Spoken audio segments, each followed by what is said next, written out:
Amados irmãos de jornada, queridas expressões do Cristo, assim como eu sou, namastê.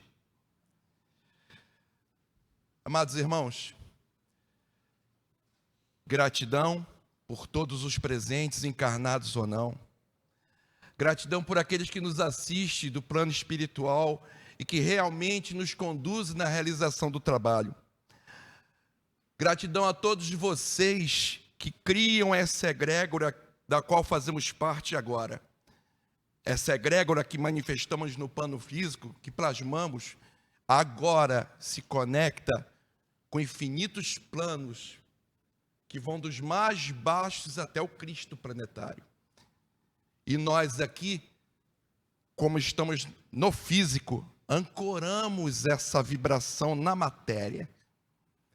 E não fica só retida aqui entre nós, nesse ambiente. Todos os lugares onde vive-se, fala-se, pratica-se o amor e a verdade do Mestre, lá Ele está. E nós em rede, conectados agora com eles, mundo afora. Porque é um todo orgânico. Alguns irmãos hoje me mandaram a mensagem dizendo assim: Odilon, não poderia estar presente, mas que bom poder ouvir sua palestra, ouvir tuas palavras. Generosamente, foi até a Luciene, assim como outras irmãs, generosamente me colocam no centro dessa egrégora, porque eu serei a boca que fala. Mas isso é generosidade. Porque quando Jesus disse, onde 2 ou 3 estiverem reunidos em meu nome, lá eu estarei, Ele não fez referência a quem falava ou quem estava em silêncio. Então todos nós aqui somos um.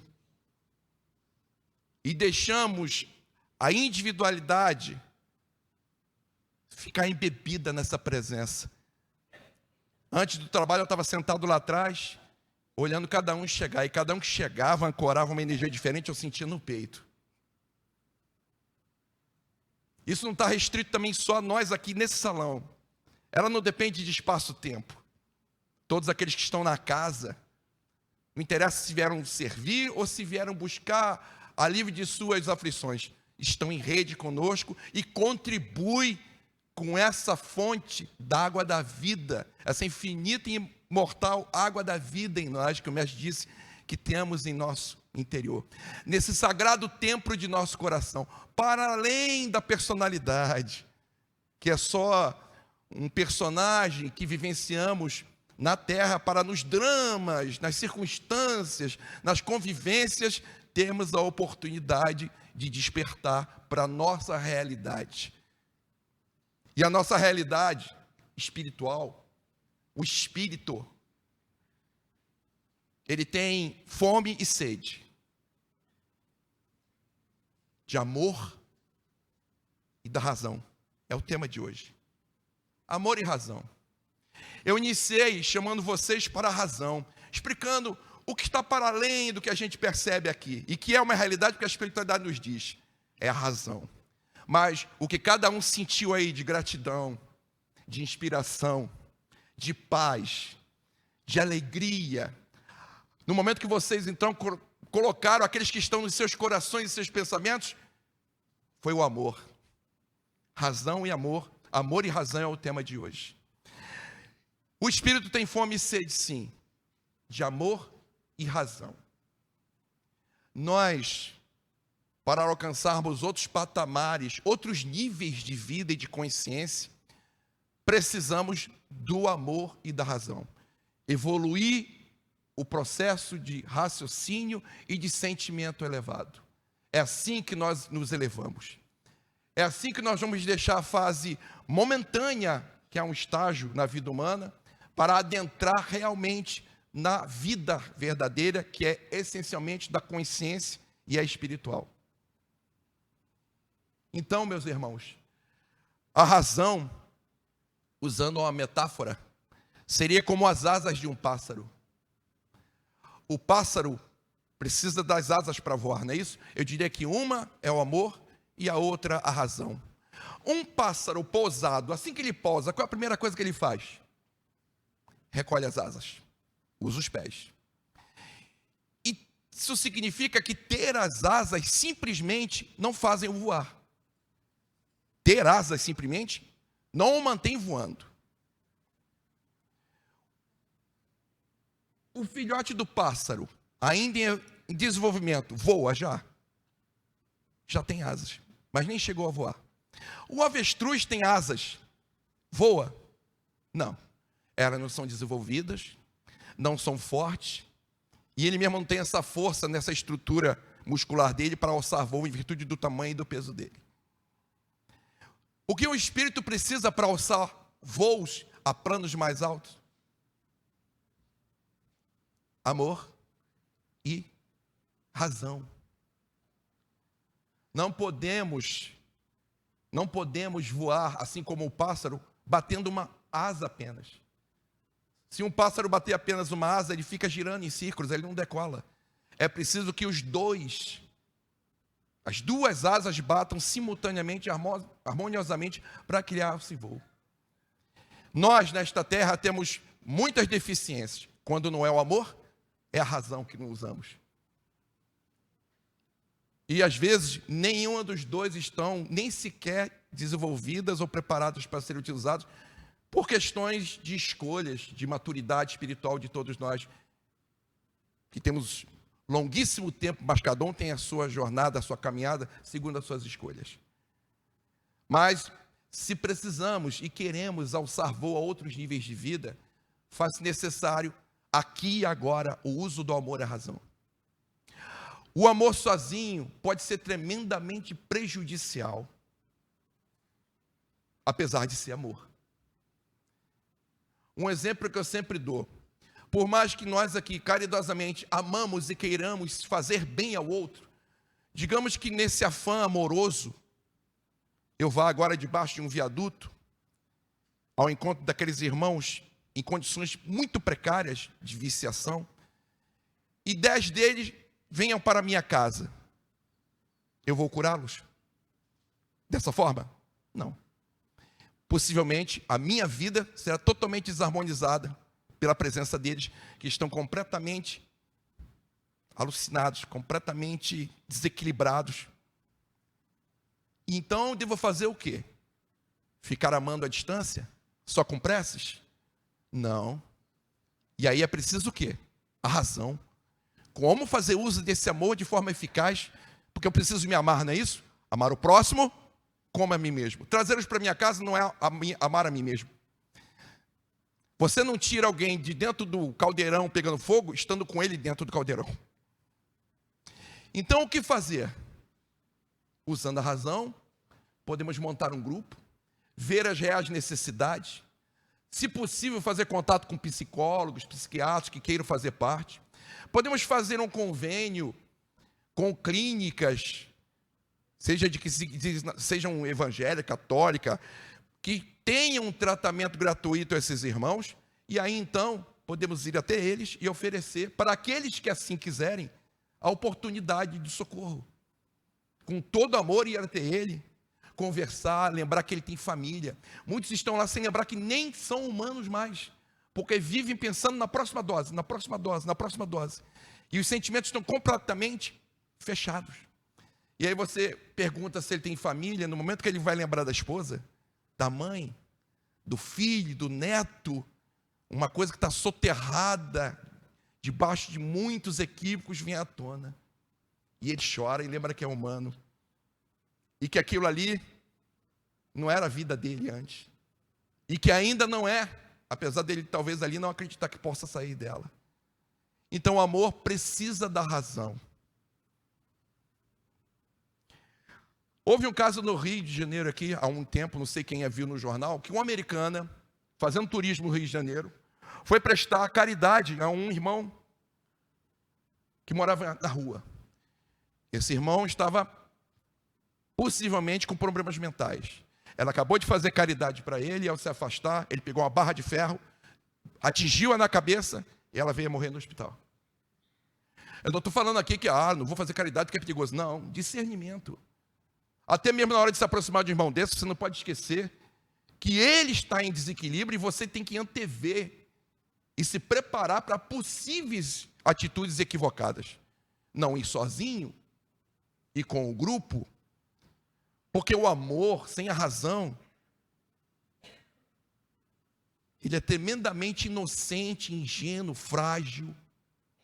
A razão é que robustece o amor. Hoje mesmo, vindo para cá, parei no sinal, e um rapaz jovem, visivelmente sadio, parou diante do carro e começou a jogar bolinhas.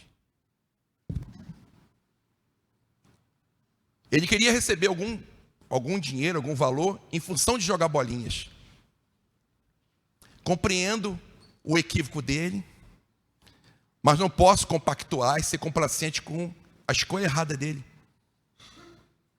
Eu não posso manter nesse pensamento, essa ideia miserável de viver às custas de trocadinho porque joga bolinhas para o alto.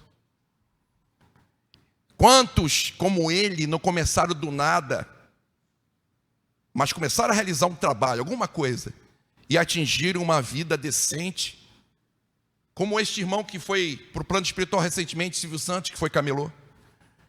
Ele não jogava bolinhas, ele criou um serviço, ele criou um produto do qual ele recebia o sustento dele, e foi aprimorando e evoluindo. Eu vejo mães, eu moro em Vargem Pequena, mas na Avenida das Américas, no canteiro, vejo mulheres muito fortes, com muitas crianças, inclusive criança de colo, pedindo dinheiro toda vez que um carro para. Vi uma cena terrível, uma menina que devia ter uns 7 anos, profundamente constrangida, tomando uma bronca na rua de uma mulher que exigia que ela fosse pedir esmola. Via no rosto da menina a vergonha que ela tinha. Mas ela tomou uma bronca e sabe que consequências essa menina passaria se não fizesse aquilo. Vocês sabem que tem pessoas que alugam e vendem crianças? Que muitas dessas mulheres paradas lá, com crianças de colo, não estão com filhos? Mas crianças que foram alugadas? Já pararam para pensar nisso? Sabe quem sustenta esse tipo de comércio? Todos aqueles que dão dinheiro. Aquela mulher forte, ela não parece mal alimentada. Será que ela não pode trabalhar? A gente precisa usar a razão, sabe por quê? A gente está sustentando e mantendo uma geração nessa escolha equivocada. Ele começa a achar que ele tem que receber dinheiro porque joga bolinhas para o alto. Não, ele pode fazer outra coisa para ofertar e ter uma renda, não pode? Pode. A gente conhece a história de muitos que começaram assim. Mas sabe por que a gente dá? Essa ideia da caridade, essa coisa da compaixão, mas faltando o quê? Razão. Eu tenho visto na sala 11, onde tem a sala das compulsões, muitos problemas de pessoas, principalmente jovens, usuários. Olha, nunca o que eu estou falando é um julgamento. Por favor.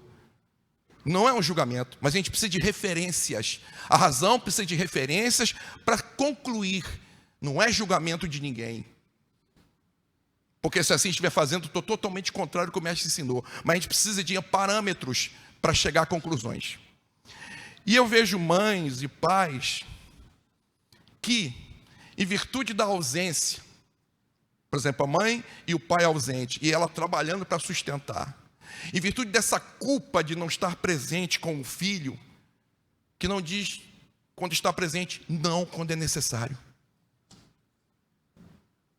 Nunca diz não, porque se sente culpada, ou culpado, seja o homem, ou seja o tutor, que é a avó, culpado pela ausência, e aí quando está perto do filho, não interessa o que o filho peça, diz sim. A vida é sim. Desde que nascemos, só ouvimos sim da vida? Não. A frustração, a negação de coisas é necessária ao nosso amadurecimento. E aí vemos pessoas, dependentes químicos, com 40 anos, com mentalidade e sentimento de crianças de 10, de 11 anos, porque não amadureceram emocionalmente. Porque esses que tutelavam esses irmãos, impediam-os de ter frustração. E mesmo quando tomavam uma atitude errada, quando vinham as consequências, ele não deixava essa criança passar as consequências do erro. Isso é que nos amadurece para a vida. E aí chega uma idade que não tem iniciativa para viver. Continua como se fosse uma criança. Vai até os 40, 50 anos assim. Se ele mesmo não fizer força para se libertar e se acomodar. E aí culpa os pais pela vida infeliz que tem. E por não conseguir lidar com as frustrações da existência, que são normais, a droga para fugir é fuga. Eu vejo demais isso. E aí esses pais estão à beira, às vezes, já de uma idade de descansar, de se aposentar, de ter alguém que cuide deles. Esses filhos que não amadureceram para cuidar nem de si,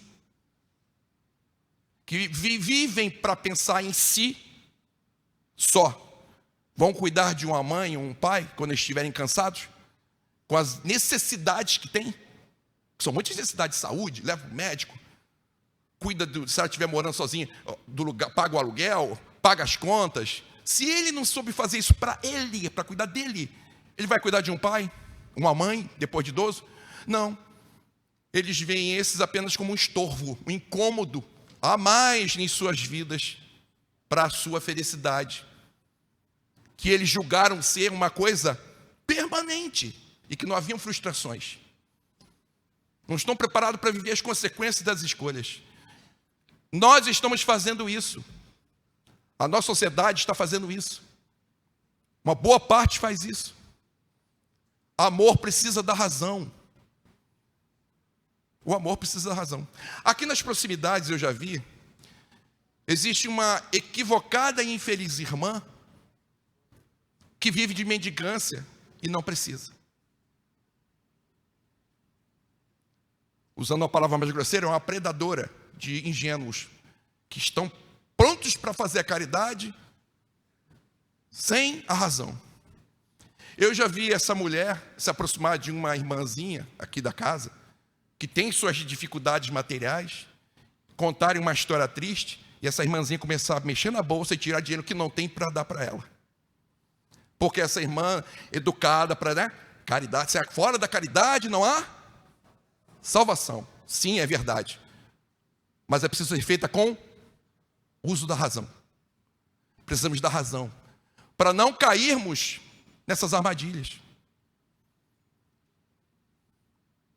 Volta e meia eu encontro ela por aí.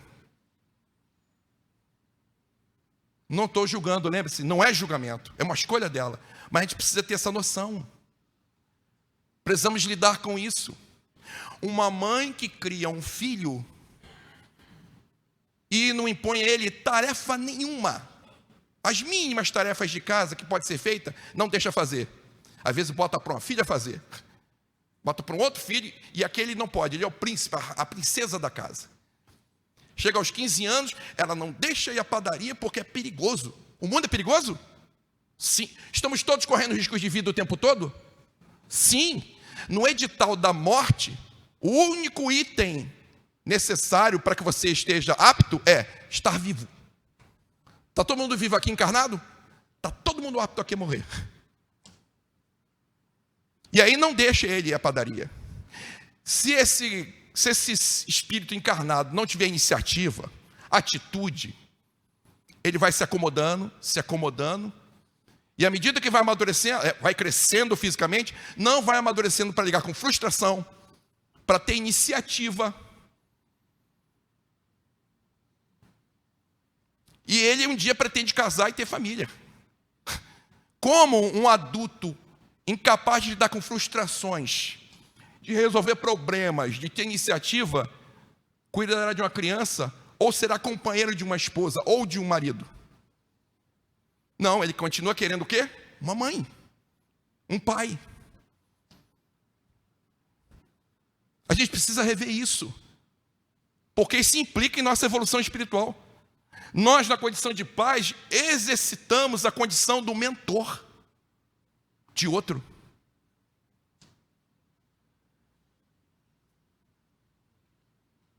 Tu te torna responsável por tudo aquilo que cativas. O Pequeno Príncipe. Nós cativamos a criança nos olha, principalmente a mãe, quando olha, né? A primeira é a mãe. O pai ele só vai perceber meses depois. A mãe é tudo. A criança nasce, a mãe é a divindade. Depois ele vai perceber um tal de pai, né? Mas aí, nessa relação, é preciso que a criança tenha as frustrações que lhe cabem da experiência dela. Você não pode podar. Ele precisa daquilo para o amadurecimento dele. Não é como personagem, não, como espírito. O equilíbrio entre razão e sentimento. E amor, no caso, que é o tema. Precisamos começar a rever isso. Aqueles que vão ser pais, ou aqueles que já estão fazendo isso, precisam ter cuidado, você será responsável. Porque você recebeu este espírito para direcionar para uma condição melhor. E você está exatamente, em vez de amar, isso é omissão. Não podemos confundir amor com omissão. Ah, mas eu estou sobrecarregado, eu não tenho tempo.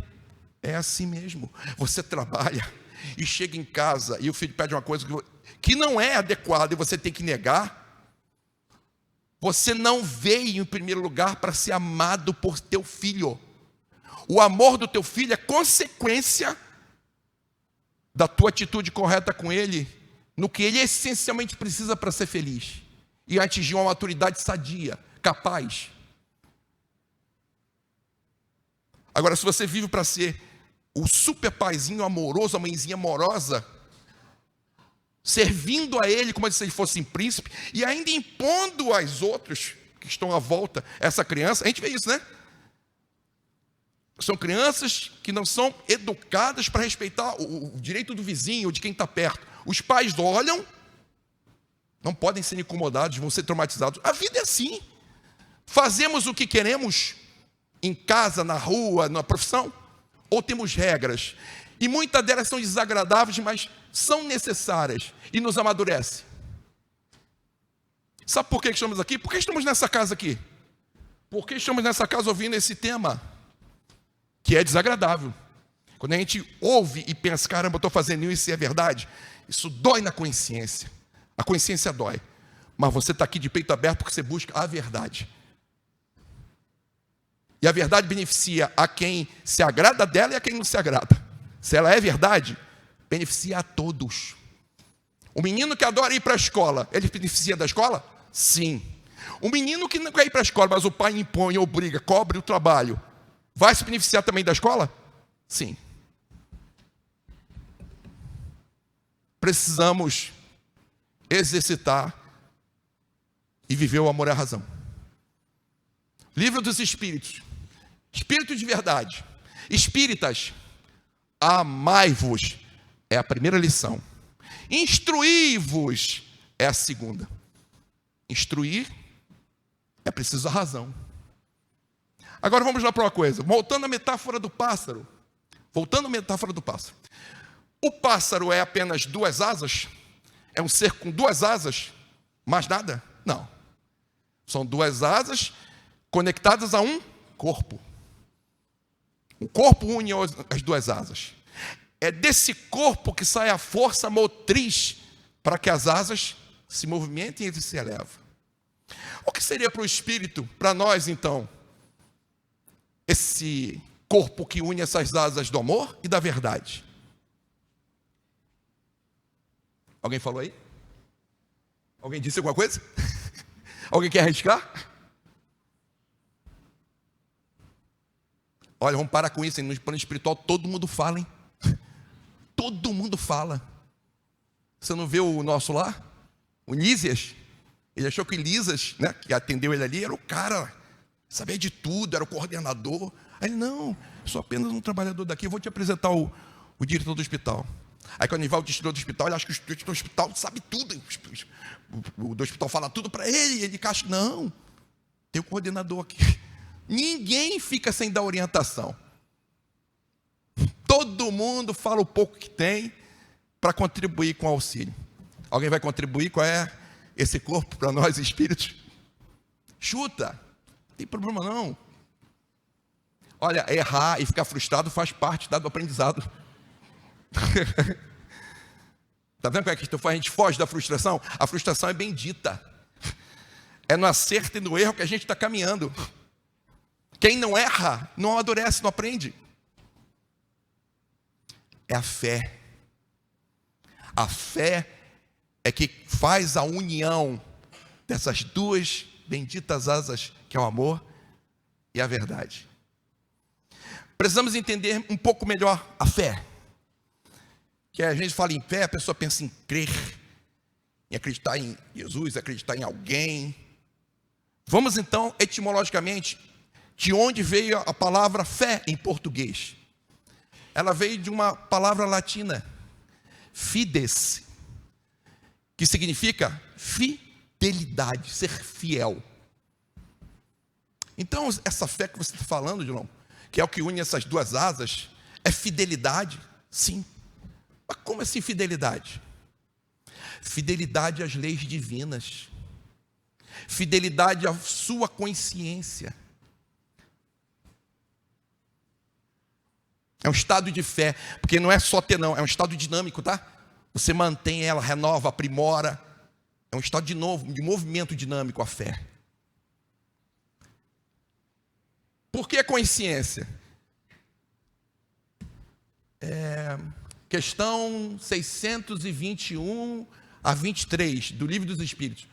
Onde estão gravadas as leis divinas, as leis de Deus? A resposta que a maioria sabe, né? Alguém vai estudar aí? Poxa, muito bom, obrigado. Sem medo de ficar frustrado. Na consciência do homem, está no DNA do Espírito, a lei divina. Então ser fiel, essa fé que Jesus falava, tua fé te curou, era aquele que se tornou fiel à própria consciência. E nessa consciência, a regra e a lei é de amor e verdade. Quando você se torna fiel a essa consciência, que é a lei divina, isso transborda por você. É isso que faz aquela água da vida, que o mestre disse para a samaritana, que jorraria do nosso peito, de uma fonte infinita. A gente não é fiel à nossa consciência. A gente tem a ideia sempre que é crer em alguém. Sim, acreditar em Jesus. Você acredita e crê em Jesus? Tem fé em Jesus? Onde está o reino dos céus? E consequentemente está Jesus em nós. O reino de Deus está em vós.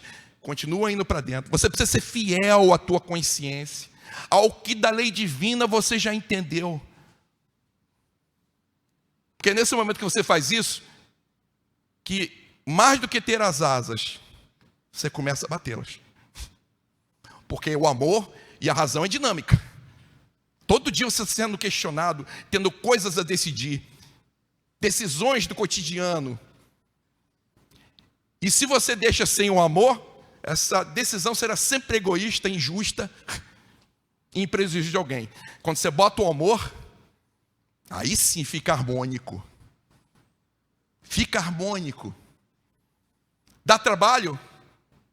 Você quer entrar no céu de contrabando? Não. Meritocracia é a regra do universo. Seja os planos materiais ou os planos espirituais. Meritocracia. É da nossa natureza realizar. Tanto é que enquanto a gente não aprende o que é bom, a gente realiza o que não presta.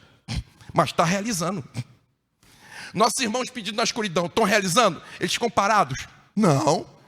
Estão realizando o que não presta, mas estão realizando, porque é da natureza do espírito. Está ativo, movimentando. Eles estão equivocados. Mas quando eles se voltam para o lado certo, tudo aquilo que eles aprenderam de forma errada, aquela potencialidade desenvolvida, se torna benéfica e muito favorável para a evolução. Quer ver que interessante? Livro de libertação.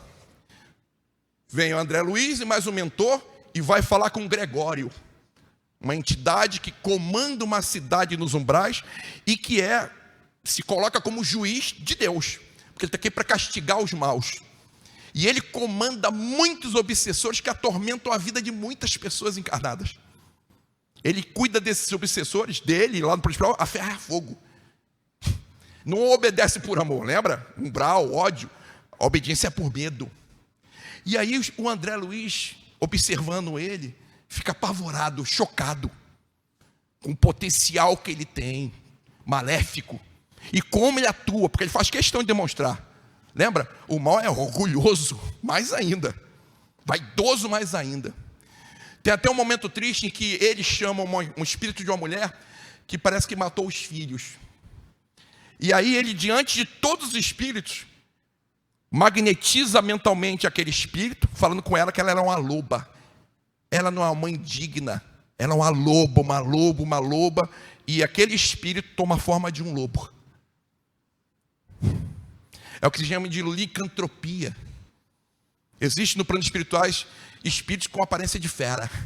E muitos deles, não é só pela atitude deles não, é porque alguma entidade perversa assim o fez para castigá-lo, para se divertir com ele. Aí André Luiz vê isso e fica apavorado. O mentor está sereno, com outro olhar para aquela entidade. E aí o André Luiz olha para ele e vê ele tranquilo. E vê que ele não está chocado com aquilo tudo. E aí o mentor fala: nossa, quando o Gregório tiver despertado e fazer parte da seara do mestre, com o potencial que ele tem, nossa, quantos ele vai ajudar, quantos ele vai erguer. Olha a diferença. A gente só ia ver o lado mal, repelir, enquanto outros já estavam antevendo aquilo que iria acontecer em algum momento. No momento que ele despertasse, que ele ia se tornar um grande trabalhador, porque ele desenvolveu grande potencial para o mal. Bastava usar todo aquele potencial agora a serviço do bem. Então aquilo que ele fazia para prejudicar muitos, no momento que ele se volta para o amor e para a verdade, a quantos ele faria bem? Chico dizia assim: quem sabe pode muito, mas quem ama pode muito mais. A própria ciência nossa já está nos mostrando uma coisa: as vibrações, os pulsos elétricos dos nossos pensamentos só podem ser medidos pelo eletrocefalograma, que tem que ser colocado na superfície do crânio, porque essas vibrações vão a poucos milímetros além do crânio nosso. Já os pulsos elétricos do coração, com o equipamento adequado, pode ser medido a 3 metros de distância.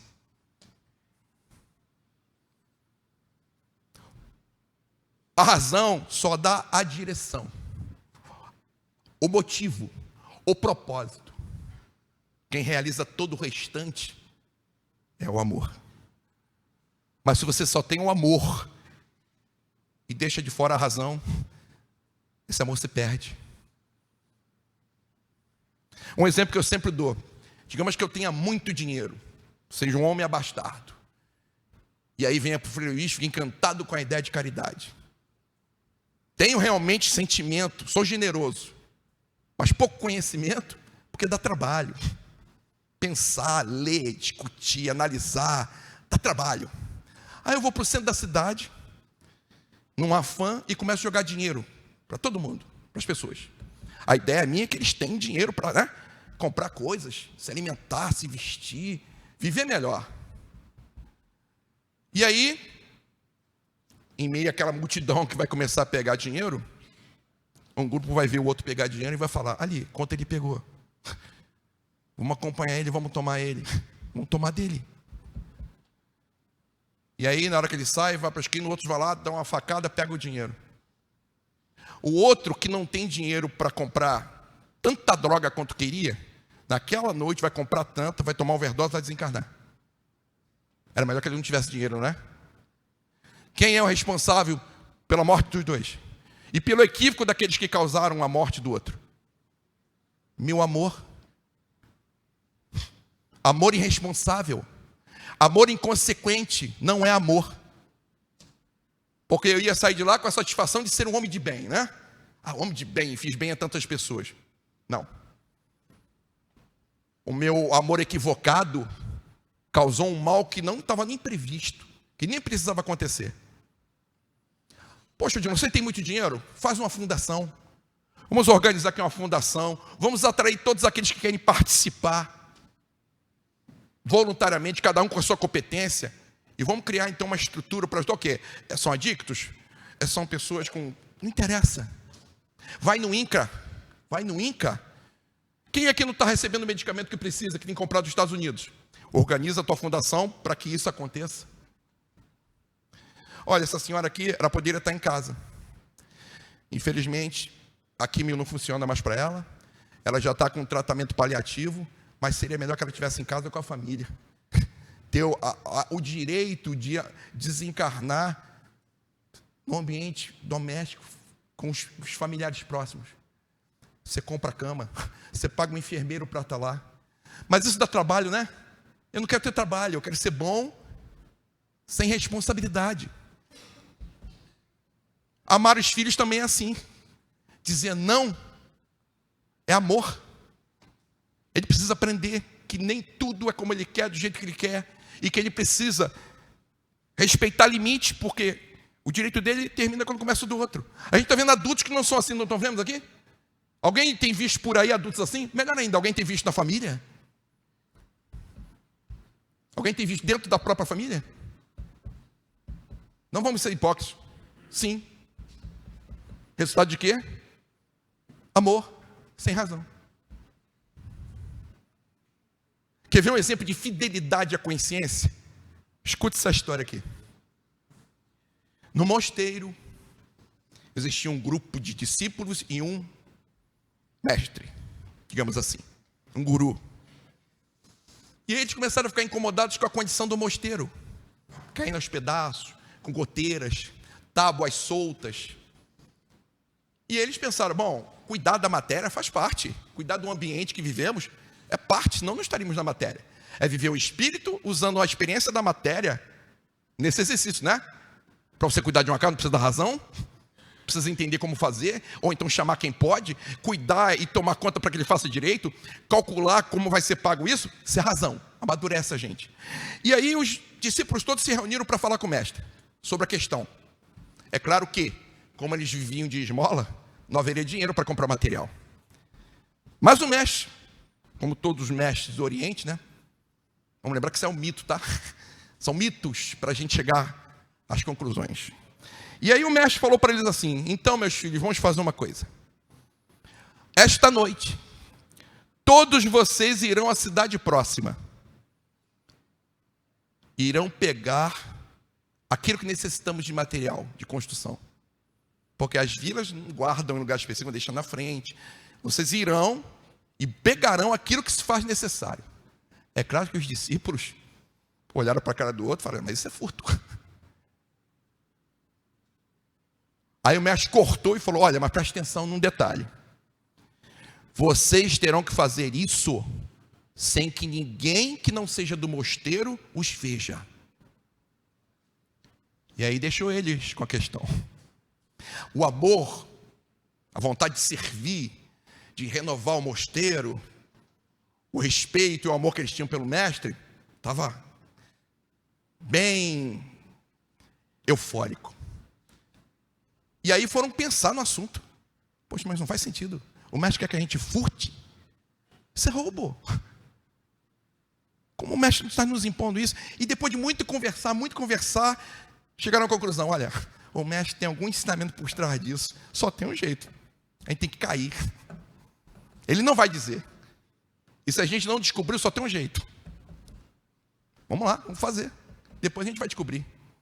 Ele é um mestre, ele não iria nos impor o desvio, o equívoco, porque ele sabe da responsabilidade que ele tem conosco. E aí aquela noite, todos foram para a cidade. O mestre, caminhando pelo mosteiro, encontrou um nos afazeres dele. Foi até ele e falou, você não tinha junto a teus irmãos uma tarefa a realizar na cidade? Sim, mestre. E continuou os afazeres. E por que você aqui está e não foi com eles? Olha, mestre, o senhor impôs como regra principal que ninguém pudesse nos ver fazendo o que o senhor mandou, não é isso? Isso é impossível, mestre. Como impossível? Eu estaria presenciando tudo tudo aquilo que estava fazendo. Entendeu o compromisso com a consciência? Não é porque alguém vai ver e vai descobrir. É porque você não pode conviver desalinhado com a própria consciência. O único que tinha a razão e chegou a essa conclusão foi ele.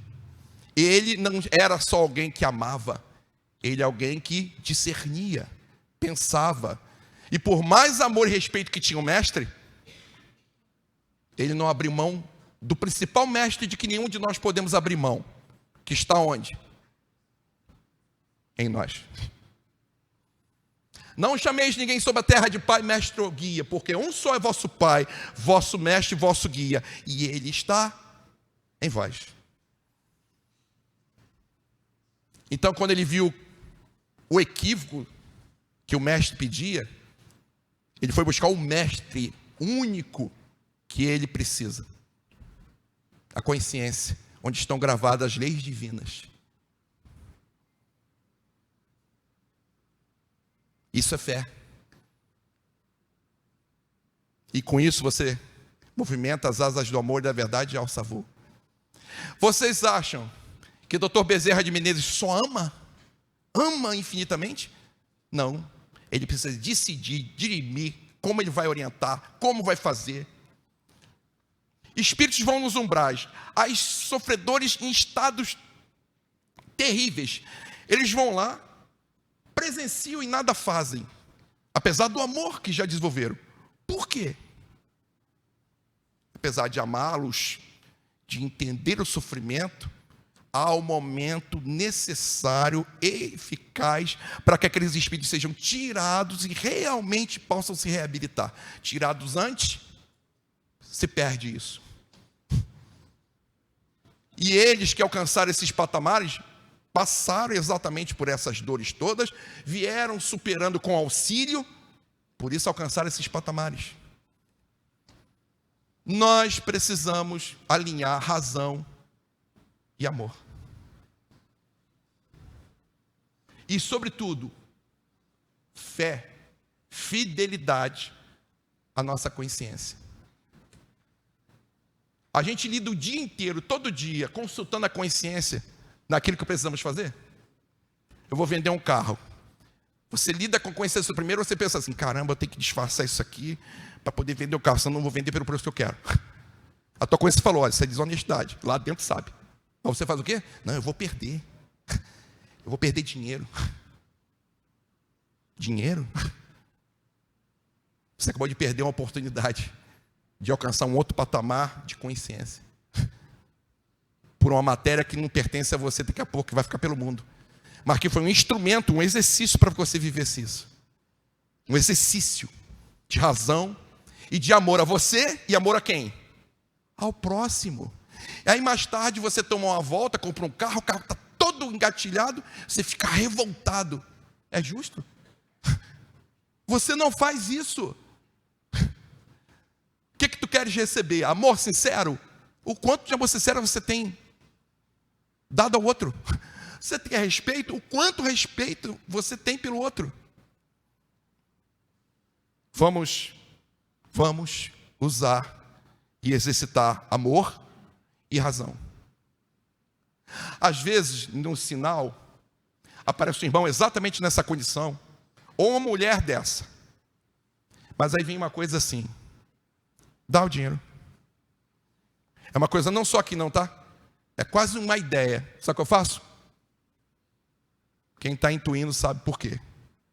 Meu papel ali é ser instrumento. Eu tenho dinheiro? Toma. E não sai ali perguntando se, ela me deu uma volta, ela me enganou. Não, nesse momento, seguindo o mestre interior, que sabe o que aquilo vai surtir para ela, eu fiz meu papel. Mas quando isso não ocorre, eu uso a razão alinhado ao amor. Porque eu não vou mantê-los no equívoco. Eu não vou ser complacente com a escolha errada. Porque se muitos fazem isso, é porque muitos cedem. E mantêm eles naquela condição miserável e triste. Que é efêmera e passageira na vida material. Mas que tem consequências para a entidade espiritual que ele é. Que tem fome de quê? Amor e verdade. Gratidão por essa egrégora maravilhosa. Sintam-se abraçados. Infelizmente encarnado, meu braço não alcança a todos, mas meu coração, assim com certeza, pode abarcar a todos vocês. Estejam presentes aqui, agora encarnados, desencarnados, o que eu vou encontrar agora pelas alamedas na sala, e fora aqueles que o Senhor da vida me abençoou colocando em meu caminho. Namastê.